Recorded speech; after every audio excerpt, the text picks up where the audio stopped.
Jesus Christ. Okay, Pastor John, I'll receive that. Shall we talk about it? We should. I woke up like this. Baby flaws and all. Listen, I'm gonna just be honest, and I'm gonna give my honest opinion right now. And if you don't like honesty, just scroll. You do not have to take what I say as gold. You don't. You can leave it right where you found it, or you could pick it up and take it with you. But I'm gonna put it there for you. You understand? Here's the biggest thing that I feel. I feel like some churches have strayed. Some pastors are led astray themselves. And just as people, it is easy for us to be led astray, especially when we don't fully understand. That's just what it is, right? That's why we have grace and we have mercy, and patience is a virtue, because we're maturing, we're growing, but we ain't done yet. You get what I'm saying? So the biggest thing that I see when it comes to church and religion is that too many people are talking about the what and not the how and the why. People need the how and the why. And I feel like that's the disconnect. The how and the why is not being given. When people are coming to receive the instructions, to receive understanding of principality, because this is what it is. It is principality, principles that are going to help you overcome obstacles in life, principles that are going to help you get out of traps, principles that are going to help you avoid the traps that are set for your downfall. So people don't need to just know the Bible verse. Don't just tell the people what it say. Tell them how. How do they apply that to their life? And why? Why should they apply that to their life? Too many people just talking at the folks, just talking at them, and they not understanding because they need the how. Let me tell you something. Hold on real quick. Okay, I'm back. So listen, I talk about the dark mind from time to time on my page, right? Because I battled with it. I had to overcome it since I was a child.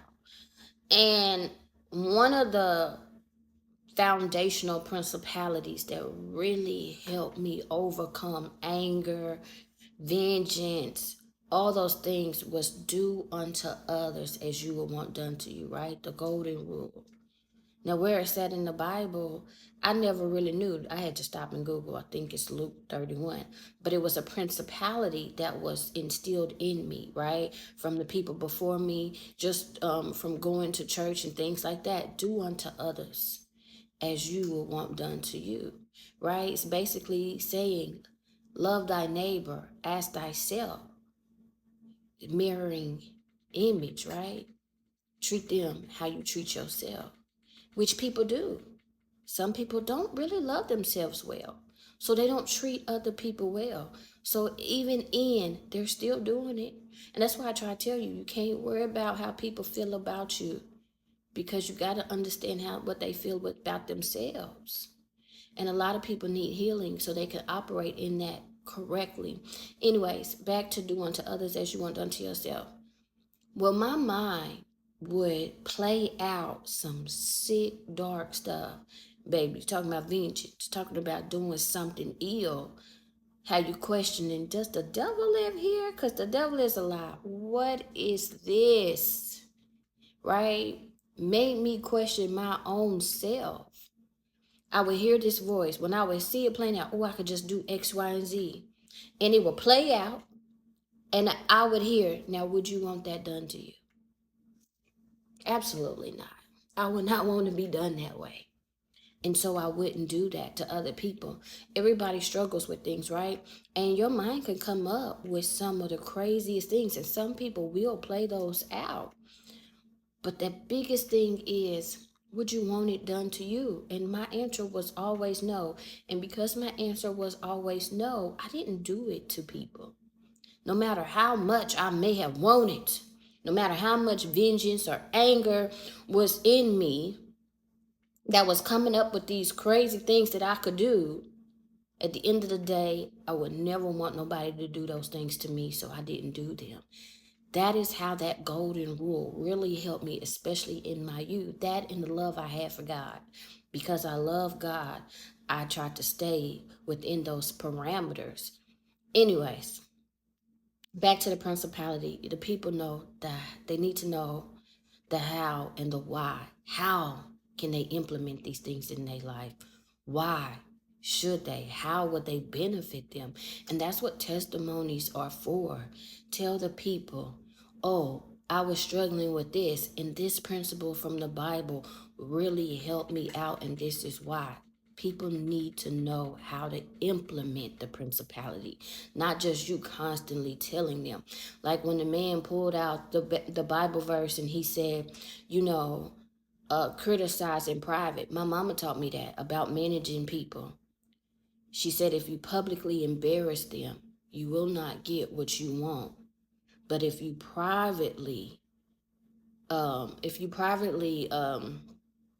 to them, like criticize them, it will help you. Let me tell you.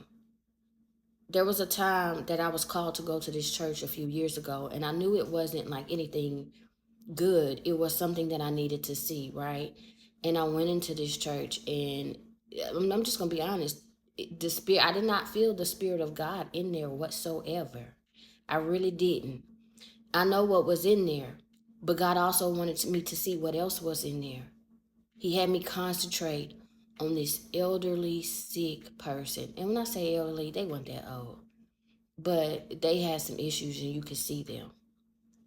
And that person was desperately seeking God, right? That was who God wanted me to see. And so before I was concentrated on her, I kept hearing, take the mic, tell the people right. Because he just wasn't telling the people right. And I remember going, Kanye did that. That's rude. That's not who I am. One thing that I would tell you with the Spirit is sometimes the Spirit is going to test who you are. Sometimes the Spirit is going to test if you're going to stay true to who you are. See, my mom already planted the seed. You will not get what you want or the effect you want by embarrassing people. It's not going to do that. So when he called people down to do X, Y, and Z, I remember going down there just to touch the lady on the shoulder, and I was told to tell her, God sees you. And I told her that, and I went right back to my seat. Now, when the sermon was over, I did walk up to that pastor, and I did have a conversation with him. And could I tell he was a little bothered by the conversation? I could. But when I was talking to him, I didn't notice the people around me. And there were people that were a part of his congregation. There were people that were a part of his close circle that were in agreement with me. They understood exactly what I was saying. And they didn't feel what I was saying was wrong. So did I correct the pastor? I did. I couldn't believe I did that either. Because what? Girl, I would just be walking out. But I did. Privately, one-on-one, I did do so. People will be embarrassed. They don't like to be embarrassed because it's part of their pride and ego that is inside of them. And sometimes you have to handle people with gloves in order to get to them, because when you're talking about conversations, especially when they include corrective criticism, they are automatically on defense, and that could put you on offense. And now y'all playing football and ain't nobody getting a touchdown, right? And the touchdown is understanding. Anyways, y'all do what y'all want to do, because y'all do that anyways. But the people need the how, and they need the why, not just the what. And they really don't need theatrics. They don't need a man on the stripper pole. They don't need fire and fireworks and sparks shooting up out the stage. They desperately need understanding. How do I implement? Even in therapy, my therapist was agreeing with me with everything I said. Girl, I know I'm right. I know I'm valid. I need to know, how do I get over these feelings?